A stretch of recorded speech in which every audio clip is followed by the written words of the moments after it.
আমরা নতুন একটি বাংলাদেশ পেয়েছি আলহামদুলিল্লাহ, নতুন ভোরের বাংলাদেশ।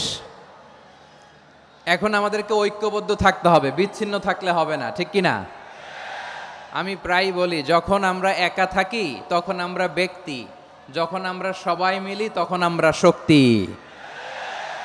আমাদের এই ইউনিটি, আমাদের এই ঐক্যবদ্ধ শক্তিকে আগামীর ইসলামের জন্য কাজে লাগাতে হবে। চিল্লায় বলেন ঠিক কিনা? Specially the Gen Z of Chapainawabganj, the Gen Z of Rajshahi, তোমরা দেখিয়ে দিয়েছ কিভাবে জালিমকে শায়েস্তা করতে হয়। আল্লাহু আকবার। চোখের ইশারায় কি তাদের কানেক্টিভিটি, কি তাদের বোঝাপড়া।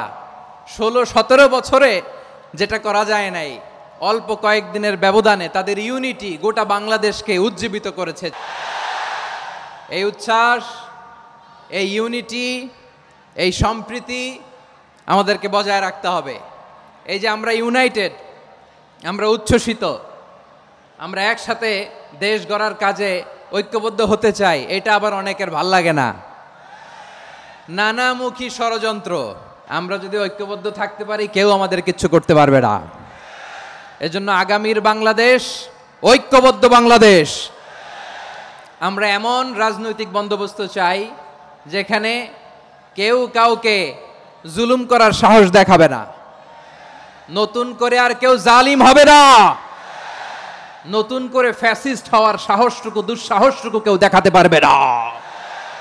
এরকম বাংলাদেশ আমরা চাই কি চাই না? আমরা স্বাধীনতার পর থেকে এটাই দেখেছি, লুটপাট, দুর্নীতি, মারামারি, দেশের টাকা পাচার, এগুলোর পুনরাবৃত্তি আমরা চাই।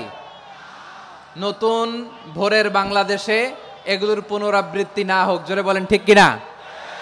আমাদের বিশ্ববিদ্যালয়ের ক্যাম্পাসগুলোতে রিসার্চ হোক, উন্নত মানের রিসার্চ, গবেষণা হোক, যেরকম আমরা অন্যান্য দেশে দেখি। যেই ছাত্রদের হাতে কলম লেগেছে ওই হাতে অস্ত্রের স্পর্শ না লাগুক। চিল্লায় বলেন ঠিক কিনা? এখানে এক রাজনৈতিক দল আর এক রাজনৈতিক দলকে শ্রদ্ধা করবে, সম্মান করবে, এমন নেতা আমরা চাই যেই নেতা অসুস্থ হলে আমরা গোটা দেশের জনগণ জায়নামাজ বিছিয়ে মুনাজাতে চোখের পানি ছেড়ে আমার নেতার জন্য কান্না করব। চিল্লায় বলেন ঠিক কিনা? দেখবেন এই যে আমরা ঐক্যবদ্ধ, আমরা সম্প্রীতির বাংলাদেশ গড়তে চাই, আমরা সমৃদ্ধির বাংলাদেশ গড়তে চাই। নানা ধরনের চক্রান্ত, রিসেন্টলি দেখবেন এই শান্ত শিষ্ট ইসলাম প্রিয় শান্তিপ্রিয় মুসলিমদেরকে উস্কানি দেয়া হচ্ছে, উত্তেজিত করার জন্য আমার নবীকে গালি দেয়া হচ্ছে।